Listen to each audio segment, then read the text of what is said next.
Isang mapagpalang araw po sa inyong lahat. Celebrity Chika Time po muna tayo at may inihanda po akong chika para sa inyo. Tara po't magchikahan na po tayo. Asia's multimedia star Alden Richards ipinasilip ang kanilang kaganapan sa huling shooting ng kanilang upcoming movie ni Sharon Cuneta, ang A Mother and Son Story. Yes, mga celebrity Chika Time, yan po ipakikita ko po sa inyo at ichichika na rin po. Nalubos rin pong usap-usapan sa social media ng mga netizens, lalong-lalo na nga po ng mga followers at supporters ni Alden. Bago po tayo dumako riyan, ay nais ko po munang batiin mga team bahay, team abroad at mga seniors natin dyan. Shoutout po sa inyong lahat at happy Monday po!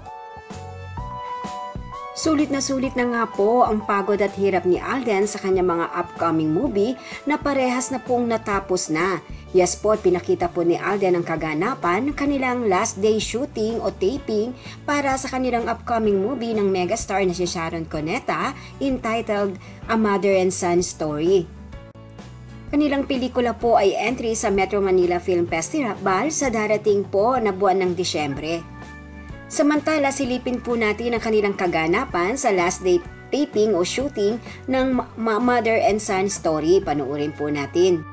Siya ay unti-unting maluluha. Tiimbagan. Mga ganun. Sa kaliwang mata. Sa kaliwang. Here's our story, guys. Opo. A Mother and Son Story. Yes po. Pero actually, I think we're gonna change the title to Carla and Son. Labo! Carla and Son. Parang A Family of 2000. And then, open close parenthesis, A Mother and Son Story. Abangan po natin lahat yan. And then that's po, December 25. See you! Ayan na nga po ang last day shooting ni Alden kasama ang buong cast ng A Mother and Son Story.